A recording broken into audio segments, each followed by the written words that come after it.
Bueno, bienvenidos a todos a este webinario sobre hipertensión arterial a cargo del doctor Sebastián del Paso, que es especialista en clínica médica, docente de clínica médica de la Facultad de Ciencias Médicas de la Universidad Nacional de Rosario y miembro de staff de clínica médica de Sanatorio Santa Fe, Argentina.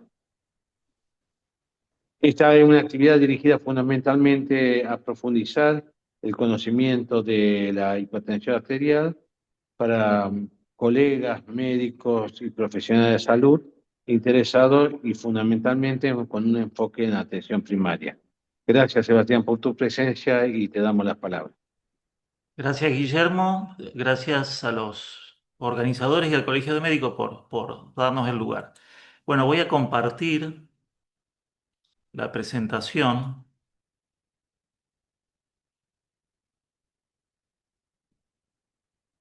Como verán, el tema de hoy, el tema que nos reúne es esto de abordar la hipertensión arterial en situaciones especiales. Para lo cual utilicé material, suelo hacerlo, del Consenso Argentino de Hipertensión Arterial. Hay que tener en cuenta, y esto no es menor, que ya es el segundo consenso que tenemos en el país de las tres sociedades: Sociedad Argentina de Cardiología, Federación Argentina de Cardiología y la Sociedad Argentina de Hipertensión Arterial. Y además las guías europeas son las guías del 2018 que han tenido una reciente actualización en el año 2024. Yo personalmente, y creo que los argentinos en general nos sentimos muy cercanos a las sociedades científicas europeas. De hecho, muchos de los autores que ustedes ven en el listado de estas guías son visitantes asiduos al Congreso Anual de Hipertensión de la Sociedad Argentina de Hipertensión Arterial, de manera que el flujo de información es fluido. En esta última actualización ya cambió el título de la guía. Recuerden que antes era sobre diagnóstico y tratamiento de la hipertensión arterial. En el año 2024 la Sociedad Europea de Cardiología prefirió llamarlas sobre el manejo de la presión arterial elevada y la hipertensión. Y esto no es un dato solamente semántico, sino que a partir de acá los autores pretenden hacer hincapié en la evidencia creciente de que el riesgo de enfermedad cardiovascular atribuible a la presión arterial es una exposición continua, es decir, a mayor valores de tensión arterial, mayor riesgo; a menores valores, menor riesgo; y acá sí hay que hacer una aclaración, probablemente hasta el punto a partir del cual la curva en J se invierte. Siempre en educación médica, se ha insistido en que no tratamos enfermedades sino enfermos. Sin embargo, no es raro ver que al momento de enfrentarnos con un paciente en particular, volvemos a las generalizaciones y nos cuesta el ubicarnos frente al individuo. Las guías y los consensos tienen esa utilidad, la utilidad de servirnos para generalizar un conocimiento. Esto es indispensable, esto es un tema hasta filosófico. En su momento llevó a muchas discusiones entre lo que era el conocimiento universal o un concepto universal, como podría ser el concepto de la enfermedad o la hipertensión en nuestro ejemplo. Si existe ese concepto universal, o bien lo que tenemos son enfermos y tenemos enfermos hipertensos.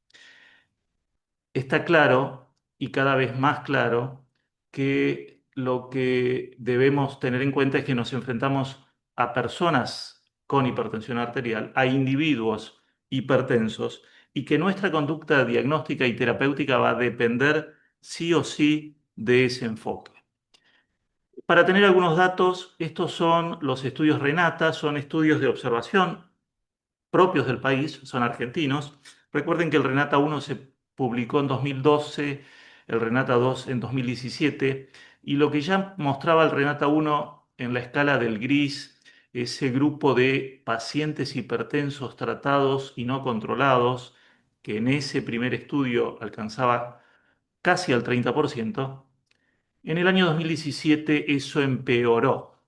Llegó a superar el 30%, 31,3% de tratados no controlados. Es decir, pasan los años y pese a la mayor educación, mayor conocimiento fisiopatológico, mayor acceso a herramientas de diagnóstico y de tratamiento, sin embargo, no tenemos los resultados que deberíamos tener. Tanto en el consenso como en las guías europeas y en sus actualizaciones se hacen pocas modificaciones, diría yo, de fondo, pero sí se refuerzan algunos conceptos de los cuales ya se venían hablando.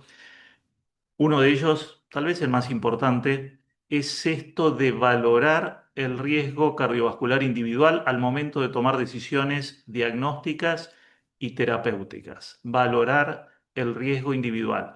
No es lícito decidir solo en función de las cifras de tensión arterial, sino que tenemos que hacer ese análisis en conjunto del resto de los factores de riesgo vascular, sea por la tabla o score que querramos, dentro de los que están validados, por supuesto, con los que estemos más familiarizados.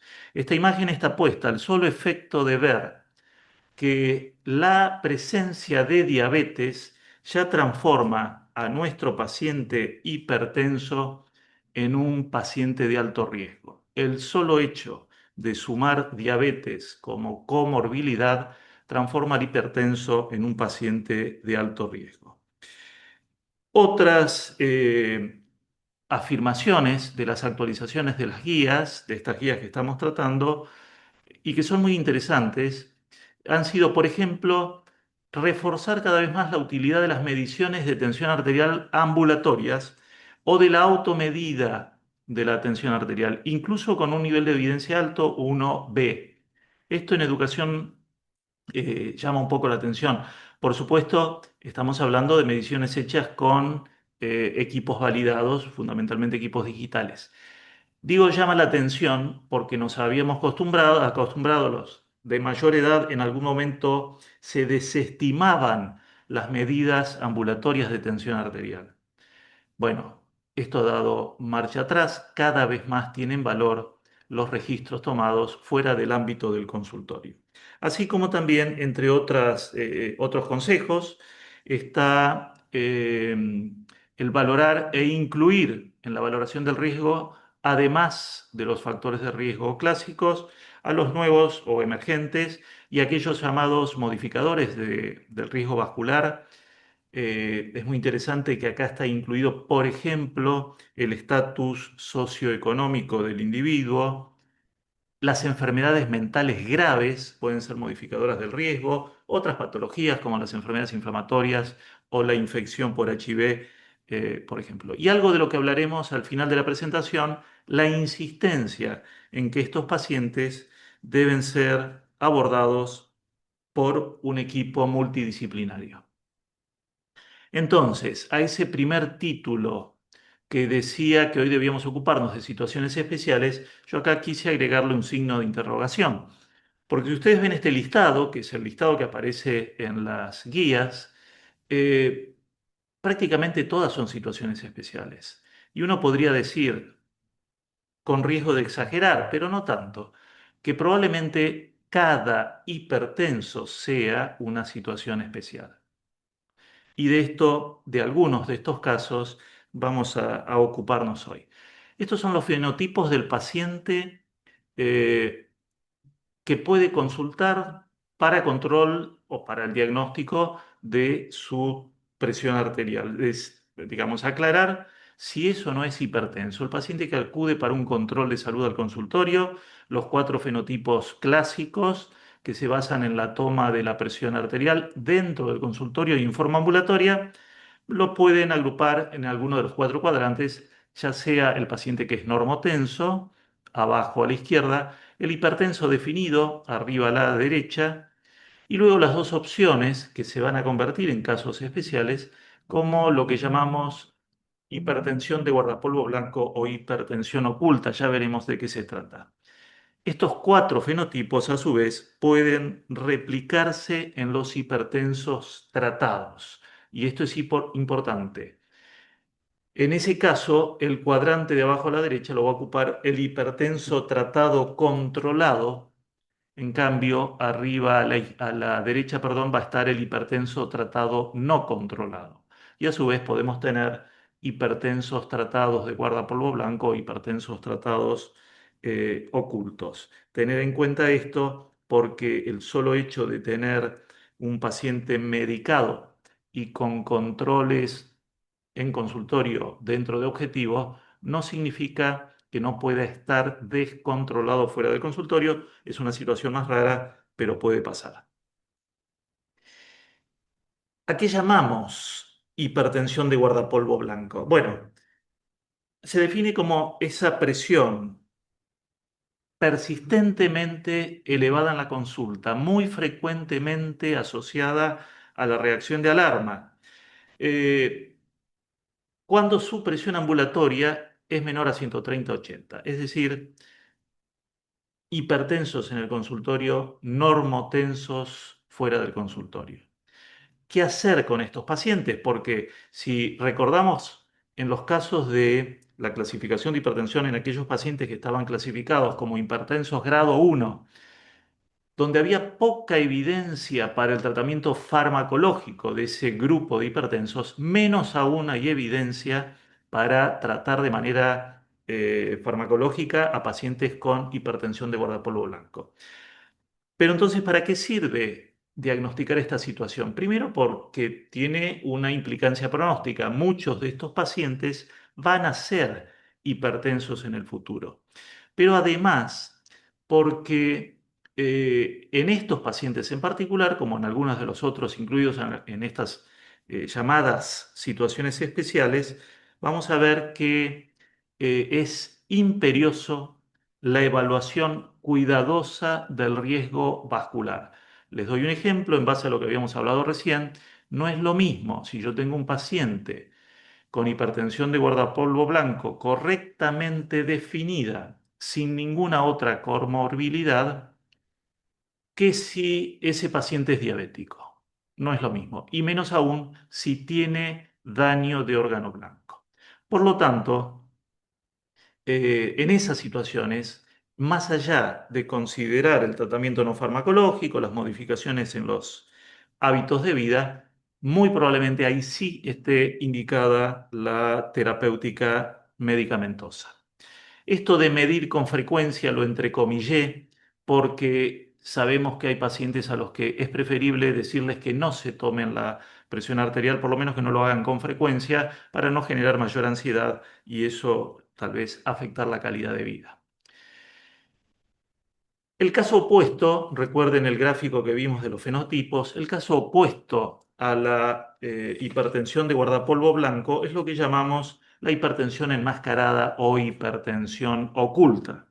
Son aquellos pacientes que están normotensos en la consulta, pero que se presentan con registros de hipertensión en las mediciones ambulatorias.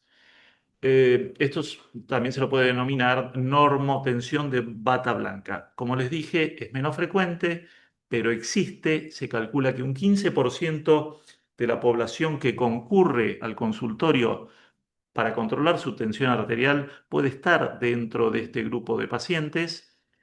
Y uno debe sospecharlo cuando se encuentra daño de órgano blanco que no tiene otra explicación y que en mis controles en consultorio lo veo al paciente normotenso, debo pensar que pueda estar hipertenso fuera del consultorio y eso explicar un daño de órgano blanco que de otra manera no tiene justificación. Muy importante tener en cuenta ese caso. Es frecuente también que se asocie a síndrome de apnea obstructiva, bueno, a diabetes por supuesto, enfermedad renal crónica o en aquellos pacientes que tienen riesgo cardiovascular más elevado.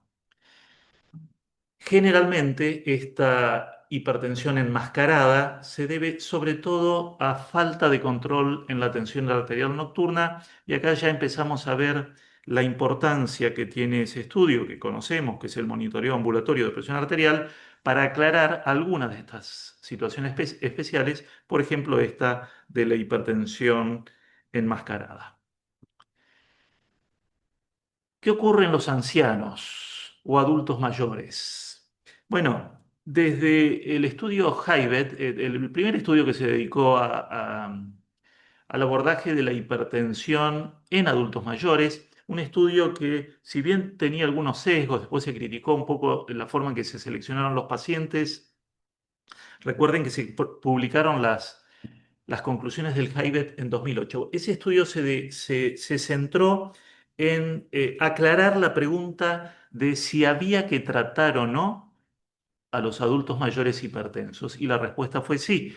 A tal punto fue la contundencia de la evidencia que hubo que suspender antes el desarrollo del trabajo, y la conclusión fue que sí, que había que tratarlos siempre y cuando el individuo esté en buena forma física y tolere el tratamiento. Yo creo que esto es clave. Cada vez más vemos pacientes que llegan en muy buena forma física a los 80 años de edad. Y las recomendaciones del Haibet eran que en todos aquellos individuos que tenían tensiones arteriales sistólicas mayores a 160, podíamos y además debíamos tratarlos para reducirles las cifras de tensión e íbamos a tener beneficio cardiovascular. Siempre y cuando, repito, ese paciente, ese individuo esté en buena forma física y tolere el tratamiento. Es decir, no tenga signos de fragilidad y a su vez no tenga efectos indeseables importantes derivados del tratamiento. Yo incluí algunas de estas gráficas solamente para que les quede en el material que voy a dejar, no para marearlos con tantas tablas, pero de acá sirve ver en el primero de los renglones, fíjense qué nivel de evidencia tiene importante en esta población de adultos mayores detectar o descartar la presencia de hipotensión ortostática. De manera que las maniobras para el diagnóstico de hipotensión ortostática son mandatorias cuando evaluamos a pacientes adultos mayores hipertensos. Eh, Acá vuelvo a repetir esto de la fragilidad. Y si bien, aclaro, cada vez más vemos pacientes mayores en muy buen estado general, bueno, si definimos esta fragilidad por estos tres criterios, que esto está consensuado: pérdida de peso involuntaria, cansancio, debilidad, disminución de la marcha y reducción de la actividad física, guarda con nuestros pacientes frágiles. En esos casos hay que ser muy cuidadoso en la decisión de instaurar un tratamiento antihipertensivo, muy cauteloso en la definición de los objetivos a alcanzar, y sobre todo ser muy prolijos en la detección de efectos indeseables de los medicamentos. Por eso se recomienda, así como dije recién, la pesquisa de hipotensión ortostática, se recomienda el uso de las escalas de fragilidad clínica para poder seleccionar estos pacientes adultos mayores. Si vamos a iniciar tratamiento, iniciar con un IECA o un ARA2, se pueden usar diuréticos tiacídicos o similtiacídicos, se puede usar amlodipina, hay que tratar de evitar alfa bloqueantes o beta bloqueantes justamente por los efectos indeseables. ¿Qué pasa con los adultos jóvenes? Eh, este es un grupo donde la hipertensión se debe sobre todo a hipertensión sistólica, parecido a lo que pasa también en los adultos mayores, donde es característica la hipertensión sistólica aislada. Acá también puede haber hipertensión sistólica, pero cuando hay solo hipertensión diastólica, esto es muy característico de los jóvenes. Y como ya sabemos, desde la época de la facultad, en este grupo, en el grupo de los jóvenes, es donde debemos ser muy cuidadosos y muy exigentes en buscar causas de hipertensión secundaria.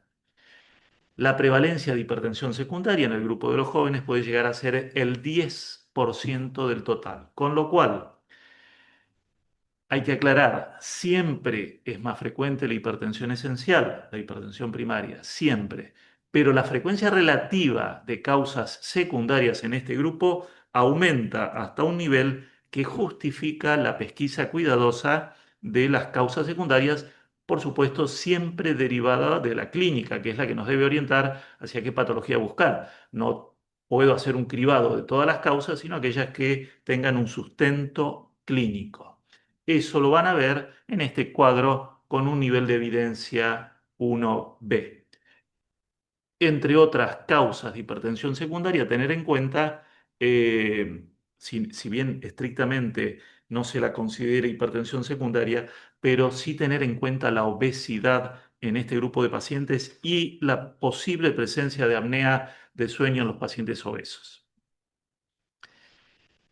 A pesar de la falta de evidencia, en este grupo de pacientes puede ser prudente instaurar tratamiento farmacológico y mantener estos objetivos de llegar a tensiones arteriales menores a 130/80.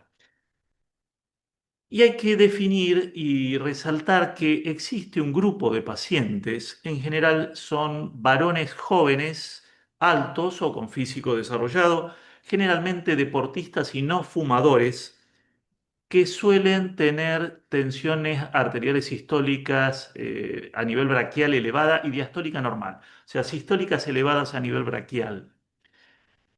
Estos pacientes, si los estudiamos, y este es uno de los grupos de pacientes que pueden ser útiles para estudiar en los laboratorios de hemodinamia vascular, en este grupo de pacientes vamos a encontrar presión aórtica central normal, braquiales elevadas, pero presión central normal. Esto es lo que se denomina hipertensión espuria. La mayoría de estos pacientes no requiere medicación, no requiere tratamiento, más allá de las correcciones de los hábitos, no requieren tratamiento farmacológico. Es muy importante tener en cuenta porque eh, no es raro encontrarse con este tipo de pacientes. Recuerden, varones grandes, altos, con el antecedente del deporte, que no son tabaquistas y donde encontramos históricas elevadas a nivel braquial. La evidencia del tratamiento farmacológico, bueno, apunta a llevar diastólicas a menos de 90 y lo que hablábamos recién, la evidencia sobre el tratamiento no farmacológico de la hipertensión espuria en realidad es baja. ¿Qué pasa con el grupo de las mujeres? Más del 50% de la población. Por eso, vieron, recuerden lo del principio, esto no es tan especial. Bueno, de los grandes estudios que abordaron la hipertensión, solo una pequeña parte tuvieron resultados diversos por sexo, resultados específicos por sexo. Cuando se analizaron subgrupos, no hay diferencia en la eficacia de los fármacos. Lo que sí aparece, diferencia en la frecuencia de efectos indeseables de algunos de los fármacos, sobre todo efectos indeseables frecuentes, como pueden ser la tos de los IECA o los edemas de los bloqueantes cálcicos o los calambres también con los diuréticos, por ejemplo, con los diuréticos tiacídicos. Lo que es importante en el abordaje de la mujer hipertensa es establecer si es una mujer que está en edad fértil o no. Recuerden que en edad fértil se debe tratar de evitar el uso de IECA y de ARA2.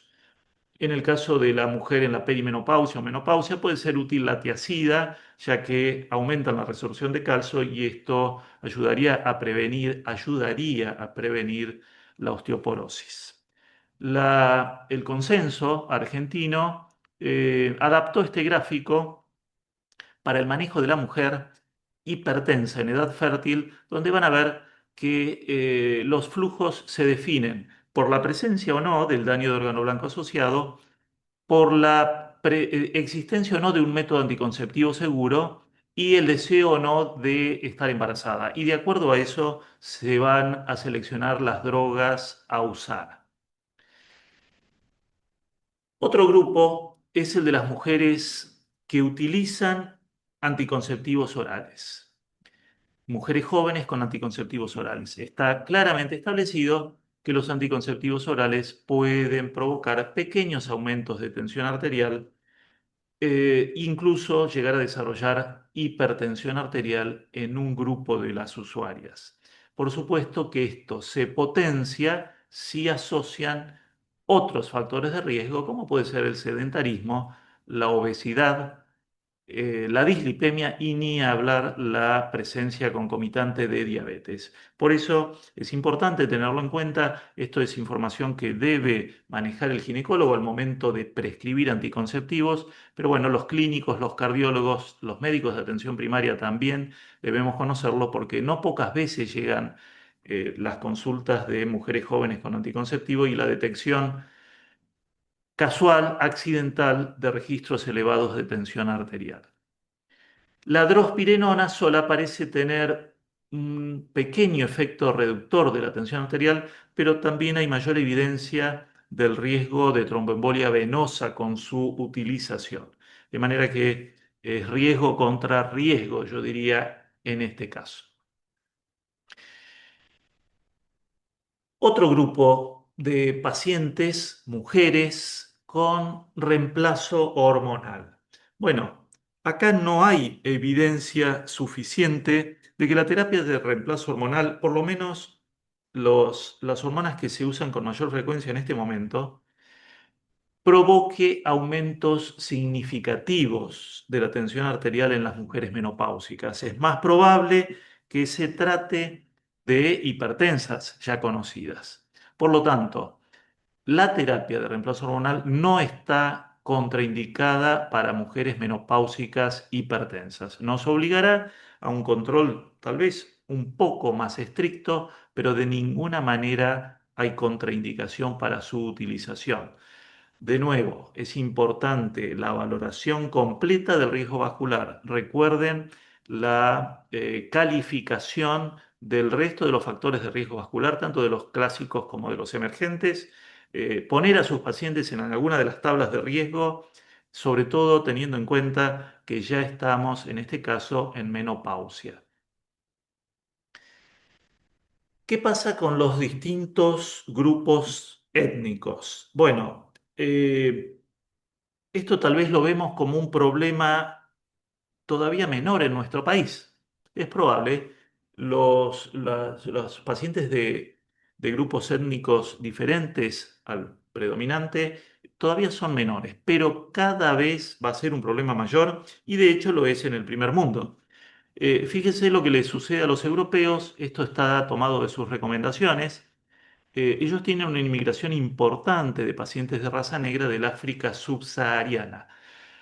Pero no hay estudios suficientes de esta población y lo que se hace es extrapolar la información proveniente de la población afroamericana, estudios provenientes de los Estados Unidos. Bueno, se utiliza esa evidencia, es suficiente y es válida, pero aún en ellos, aún en la sociedad europea y en las guías europeas, se torna imperioso la evaluación de grupos étnicos distintos. Y yo creo que el resto de los países, incluso el nuestro, cada vez más vamos a encontrarnos con poblaciones especiales que requieran un abordaje diagnóstico y terapéutico distinto. Recuerden que hay poblaciones, por ejemplo, los asiáticos y sobre todo los habitantes del sudeste asiático, donde la prevalencia de hipertensión es mucho mayor y donde tenemos que hacer un abordaje terapéutico distinto. Son pacientes que suelen no tener sobrepeso y en cambio sí, por ejemplo, el tabaquismo es una de las comorbilidades más importantes. Bueno, esto seguramente lo iremos viendo en el futuro en la medida que también tengamos mayor nivel de evidencia disponible. Mientras tanto, en la población de raza negra subsahariana y según las recomendaciones europeas, se considera el tratamiento farmacológico combinado, sobre todo con bloqueantes cálcicos y diuréticos tiacídicos, o bien con la combinación con un bloqueador del sistema de renina-angiotensina. El tema de la hipertensión y el embarazo, en realidad, yo diría que es para otra causa, para otra clase, y seguramente para alguien que tenga más experiencia que la mía en este tema. Yo voy a dar solamente algunos breves conceptos al respecto. Como ven en la imagen, la toma de dos registros de 140 de sistólica y o 90 de diastólicas, dos o más veces separadas por al menos 15 minutos, ya lo define. Y la importancia de la hipertensión en el embarazo es que 5 a 10% de los embarazos van a cursar con hipertensión y esto se convierte en la mayor causa de morbimortalidad materna y perinatal del mundo. La mayor causa de morbimortalidad materna y perinatal. Recuerden esa imagen donde veíamos que según el estudio Renata, nuestro control de los hipertensos en tratamiento pareciera ir empeorando. Si le sumamos este dato de morbimortalidad materna y perinatal, realmente debemos preocuparnos y preguntarnos qué estamos haciendo y dónde estamos fallando. La detección precoz de los factores de riesgo materno son claves para no demorarnos en el tratamiento. ¿Cuáles son los riesgos para la madre? Desprendimiento de placenta, falla multiorgánica, coagulación intravascular diseminada. Para el feto, retardo en el crecimiento intrauterino, nacimiento prematuro y muerte intrauterina. Según la guía europea, esta es la clasificación. La clasificación del consenso argentino es similar, no es exactamente igual, pero es similar, pero los grupos que están incluidos son los mismos. Hipertensión preexistente, hipertensión gestacional, preeclampsia, eclampsia y la llamada hipertensión prenatal inclasificable. ¿Qué significa esto? Aquí, estas son las embarazadas a quienes se le mide la tensión arterial recién después de la semana 20. Por lo tanto, esto está hablando de mal control del embarazo, esto está hablando de un problema grave de salud pública. No se le tomó la atención antes de la semana 20, lo detecto después, por lo tanto no puedo saber si esa hipertensión es preexistente. Lo va a poder aclarar tal vez el control posparto. Como les decía, esta es la clasificación del consenso argentino. El síndrome HELP, que es una complicación grave, ocurre en 4 a 12% de las embarazadas con preeclampsia grave y casi en la mitad de las embarazadas con eclampsia. Sospecharlo cuando la paciente embarazada refiere dolor epigástrico o en hipocondrio derecho, náuseas o vómitos. Y el diagnóstico se realiza por la presencia de anemia hemolítica, aumento de las enzimas hepáticas y plaquetopenia. Siempre considerar el tratamiento temprano, perdón, una vez definida la presencia de hipertensión arterial en la embarazada, sobre todo cuando hay proteinuria, por supuesto, o bien en la paciente hipertensa con hipertensión gestacional añadida, o bien cuando hay evidencias de daño de órgano asintomático. ¿Qué fármacos usar? Nifedipina, labetalol o alfa-metildopa. Contraindicado, como ya dijimos, los IECA y los SARA-2. Y en urgencias, esto también es para otra clase, pero bueno, lo mencionamos, en urgencias el labetalol es la droga de elección. Se puede plantear el uso de aspirina a bajas dosis en la prevención de la preeclampsia. Si bien esto es controvertido, bueno, hay alguna evidencia a favor cuando podemos seleccionar a mujeres con alto riesgo de preeclampsia. Esto solo para mostrarles que con un nivel de evidencia 1B podemos recomendar ejercicio en las mujeres embarazadas.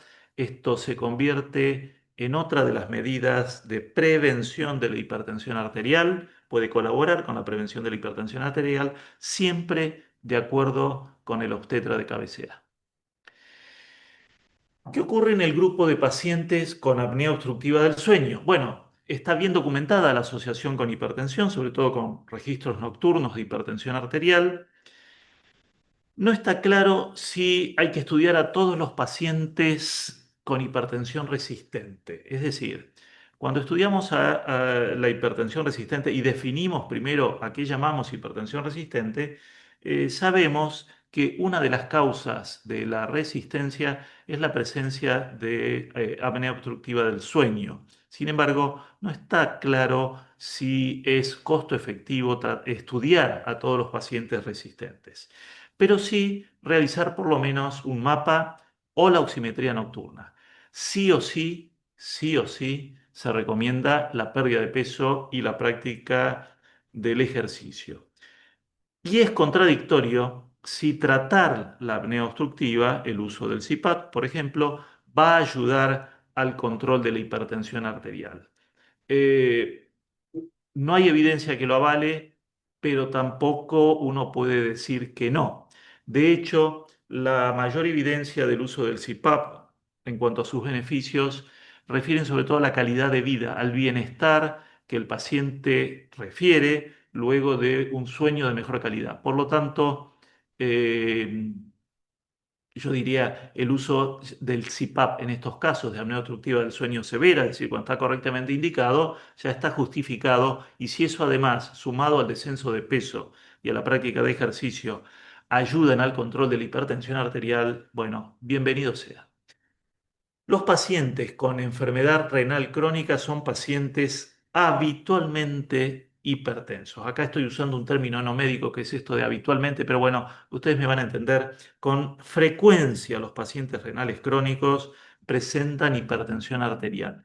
Recuerden que la enfermedad renal crónica se define por la persistencia de marcadores de daño renal por más de 3 meses. Marcadores de daño por más de 3 meses, ya sean la disminución del filtrado glomerular o la proteinuria, la albuminuria. 80-85% de estos pacientes son hipertensos y acá, sumado a los fenómenos fisiopatológicos que ya conocemos para generar hipertensión, como el aumento de la actividad simpática, la retención de sodio, o la activación del sistema renina-angiotensina, recordemos que la hipercalcemia resultante del hiperparatiroidismo secundario también puede contribuir a la elevación de las cifras de tensión arterial, así como el estrés oxidativo que acelera el envejecimiento arterial, la rigidez aórtica, y esto también provoca aumento de la presión del pulso e hipertensión sistólica. Son pacientes vasculares con riesgo aumentado. Ya sea la enfermedad renal de origen diabético o no diabético, debemos reducir tensión sistólica por debajo de 140 y si hay proteinuria por debajo de 130. Esa reducción de la proteinuria se consideraba siempre un objetivo terapéutico. Lo que no se sabe es si al reducir la proteinuria yo a su vez estoy disminuyendo el riesgo cardiovascular. Sí o sí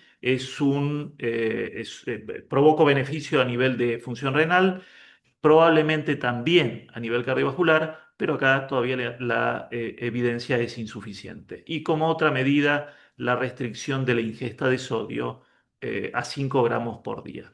Normalmente estos pacientes requieren combinaciones de tratamientos, normalmente combinaciones que incluyan un IECA o un ARA2. Solamente usar diuréticos de asa cuando el filtrado glomerular cae y cuando eh, el filtrado cae, que habitualmente cae en las primeras semanas luego de alcanzar objetivos de tensión arterial, pero si esa función renal se continúa agravando o bien no se recupera, en ese grupo de pacientes debo sospechar y descartar enfermedad renovascular. De hecho, si recuerdan, una de las pruebas para la detección de enfermedad renovascular consistía justamente en la medición del filtrado luego de administrar un IEC. En este gráfico lo que van a ver eh, en el último de las recomendaciones, fíjense ahí, no se recomienda en este grupo de pacientes renales crónicos administrar en forma combinada dos bloqueadores del sistema renina-angiotensina-aldosterona. Van a haber pacientes que probablemente los tengan. Yo diría, eso se lo dejan al nefrólogo. Los médicos de atención primaria, los clínicos, ni los cardiólogos podemos, por lo menos no estamos autorizados a usar combinación de bloqueadores del sistema renina-angiotensina-aldosterona en estos pacientes. En algunos casos, para el mejor control de la tensión arterial, puede ser necesario sí o sí con la supervisión del nefrólogo. Bien, enfermedad pulmonar crónica es la comorbilidad más frecuente, la hipertensión en estos pacientes. Son pacientes con un riesgo cardiovascular elevado. Y a su vez el tratamiento de la EPOC puede afectar el sistema cardiovascular, ya sea modificando la frecuencia cardíaca o la propia tensión arterial. Por ejemplo, los beta bloqueantes que usamos para la tensión arterial como hipotensores pueden afectar negativamente la función pulmonar. Por lo tanto, en estos pacientes al momento de tratarlos y de elegir un fármaco antihipertensivo, se prefiere el uso de calcio bloqueantes, ARA2 o de IECA, o bien combinar un bloqueador del sistema renina-angiotensina con un calcio antagonista. Si debo agregar fármacos, se puede considerar agregar tiazidas o bien un beta bloqueante, pero del grupo de los cardioselectivos. Por último, yo les dije que, sobre todo las guías europeas, pero también el consenso, habían agregado temáticas referidas a esto de la atención centrada en el paciente, buscando el mejor de los resultados posibles en el control de las cifras de tensión arterial y, por lo tanto, en la reducción de la morbimortalidad del paciente. Eso hay que tenerlo claro. Buscamos resultados medibles en nuestro accionar médico. Se recomienda que los pacientes sean participantes activos de las decisiones diagnósticas y de las decisiones terapéuticas, y que en este sentido la actitud del profesional de la salud, cualquiera de los integrantes del equipo de salud, esté alineada con las preferencias y las necesidades del paciente. Esto va a redundar en mayor satisfacción del paciente, en mejoría en el tratamiento, sobre todo actuando sobre la adherencia, mejorando la adherencia de los pacientes. Recuerden que las fallas en las adherencias a los tratamientos son uno de los motivos principales del fracaso del alcance en las metas en las enfermedades que llamamos crónicas prevalentes. Por último, esto es un imperativo ético, la atención centrada en el paciente es un imperativo ético tanto en nuestra práctica clínica cotidiana como en las políticas sanitarias, incluso en el diseño de las guías de práctica clínica. Hoy ya muchos de los consensos que están surgiendo, incluso guías de sociedades científicas, incluyen dentro de sus integrantes a los grupos de pacientes por patología específica. Hay que comunicar a los pacientes las consecuencias del tratamiento, hay que enseñarles medidas de autocuidado, en este caso la automedida y el autocontrol de la presión arterial, siempre recordar que sean equipos validados. Hay que educar e insistir sobre la importancia de la adherencia y la persistencia en el tratamiento. Es una pregunta frecuente. Calculo que les pasará a todos ustedes cuando uno indica un fármaco antihipertensivo o una droga para el colesterol o un medicamento antidiabético. Una de las preguntas que solemos escuchar es ¿por cuánto tiempo? Bueno, adherencia y persistencia en el tratamiento. Y por último, manejo multidisciplinario, no solo entre las distintas especialidades médicas. Acá intervienen los nutricionistas, intervienen los farmacéuticos, intervienen los kinesiólogos o los profesores de educación física, es decir, manejo multidisciplinario como una de las claves para lograr los objetivos que nos proponemos. Eso es todo por hoy. Creo que estamos en tiempo. Muchas gracias a ustedes y si hay preguntas, bueno, las que pueda responder. Sí, Sebastián, primero ha sido clarísimo una charla donde te están felicitando la mayoría de los que están presentes, pero también hay algunas preguntas que Guido va a hacer y le dije a Julio Rico cualquier cosa al terminar, yo estoy con poca batería, si se corta, que Julio te dé la despedida, ¿eh, Sebastián? ¿Cómo Ahora no? vamos a abrir las preguntas, Guido, si le querés leer las preguntas que están en el chat, que son más que interesantes. Sí, déjeme ver, doctor.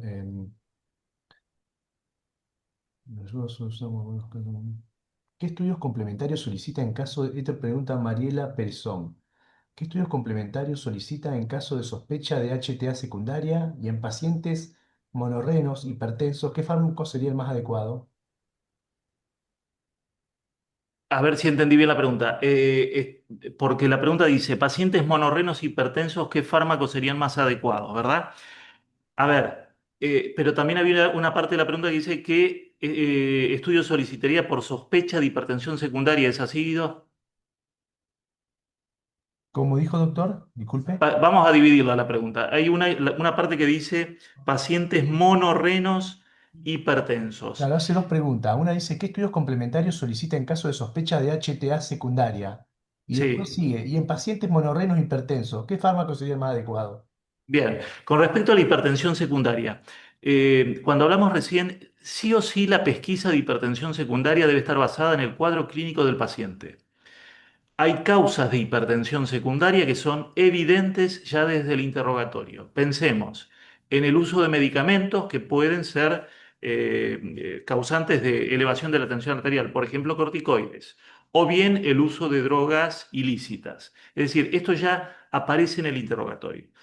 Pueden aparecer datos que orienten hacia una causa de hipertensión secundaria en el examen físico. Por ejemplo, la clínica típica del hipertiroidismo. Es decir, el accionar propio del médico, que es el escuchar primero al paciente y luego el revisarlo, es clave para orientar la pesquisa de causas secundarias de hipertensión. Ahora, tengan en cuenta que, digo esto y lo planteo así, porque a veces nos encontramos con que al momento de estudiar las causas de hipertensión, que la verdad es que además son apasionantes, pero son tantas que uno quisiera estudiarlas a todas, o por lo menos las más raras. Como decía algún maestro mío, feocromocitoma en la vida vas a ver dos o tres con mucha suerte. Sin embargo, los docentes seguimos evaluando y preguntando feocromocitoma en los exámenes finales, que bueno, está bien, pero hay que jerarquizarlo. Y voy a esto. Es muy probable, como causa secundaria de hipertensión, que debamos comenzar por la pesquisa del hiperaldosteronismo, por la pesquisa del hiperaldosteronismo. Hay muchos, hace tiempo que hay información a este respecto, que el hiperaldosteronismo como causa secundaria de hipertensión está subestimada en aquellos países que no se lo busca. En cambio, por ejemplo, nuestro vecino Chile, que tiene escuelas que desde hace tiempo sospechan y estudian hiperaldosteronismo, lo encuentran y lo tienen como la principal causa de hipertensión secundaria. El hiperaldosteronismo, por lo tanto, debería depender más que nada de tenerlo en cuenta. No siempre el hiperaldosteronismo debo sospecharlo por la presencia de hipocalemia, no todos los hiperaldosteronismos cursan con hipocalemia. En cambio, lo podríamos sospechar en los pacientes hipertensos resistentes.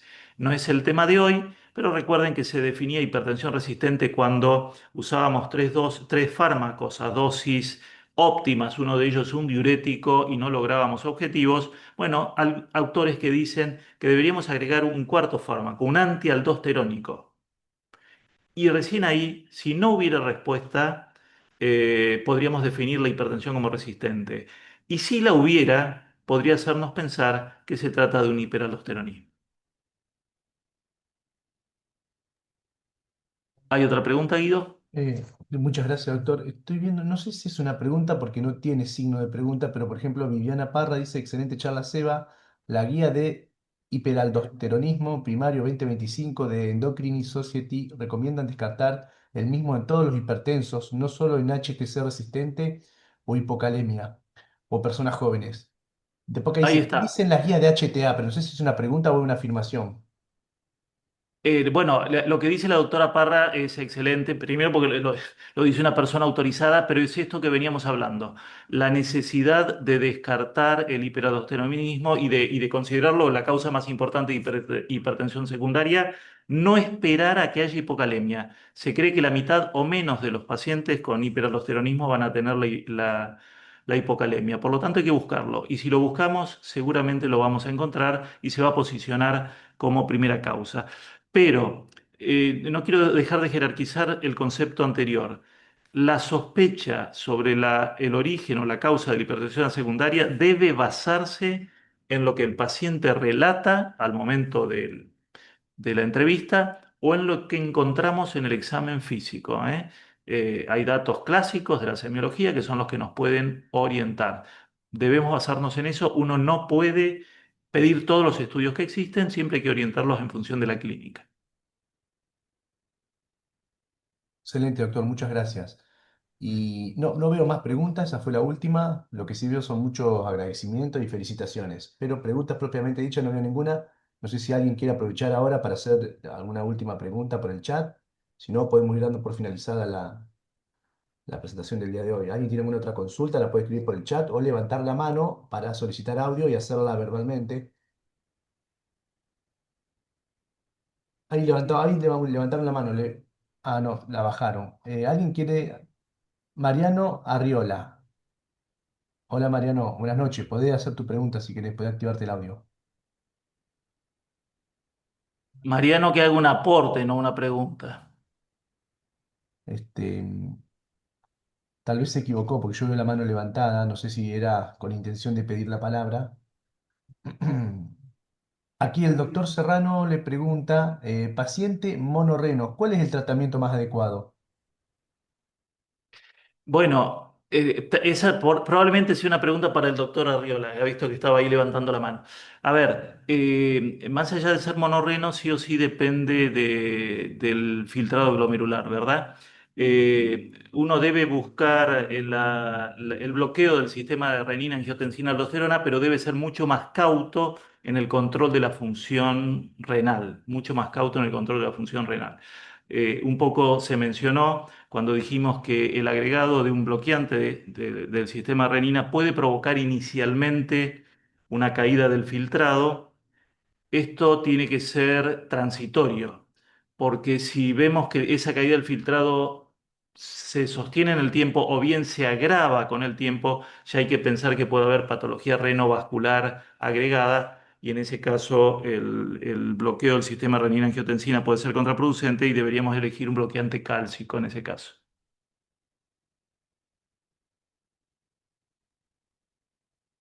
Mariela Perezón también pregunta si realizan estudios vasculares no invasivos. No sé con respecto a qué lo pregunta, pero bueno, es una pregunta que está en el chat. No sé a qué estudio se referirá, porque estudios vasculares no invasivos podrían ser desde un Doppler, que es un estudio que se realiza bastante rutinariamente, o bien se podría referir, yo mencioné al pasar, cuando hablamos de la hipertensión espuria, mencioné lo que se llama el laboratorio hemodinámico. Eso incluye una serie de pruebas a nivel vascular, pero que no se hacen en la ciudad. Sí se hacen en la ciudad de Rosario, dentro de lo cercano, o en Córdoba o en Buenos Aires, no acá en la ciudad. No sé bien a cuál de los dos tipos de estudios se refiere la doctora.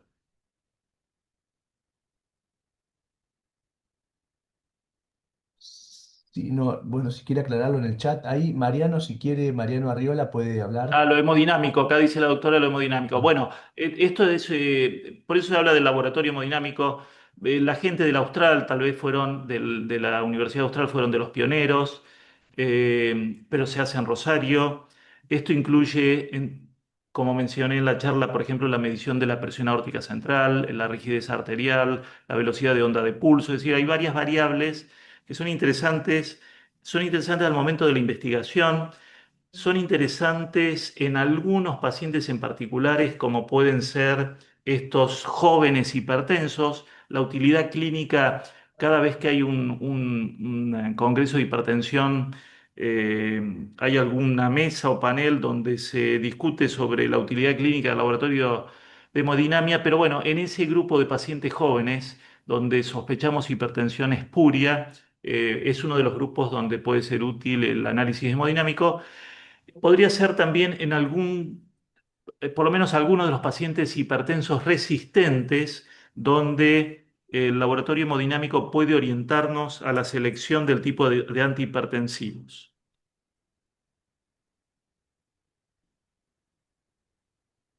Muchas gracias, doctor. Orden un segundo. Mariano Arriola, tenés activado si querés el audio, podés preguntar. No, ahí lo desactivo, no. Hola. No. Bueno. Em, Bueno, buenas noches. Buenas noches, doctor de Paso. El doctor Kerr se tuvo que retirar, creo que se quedó sin batería.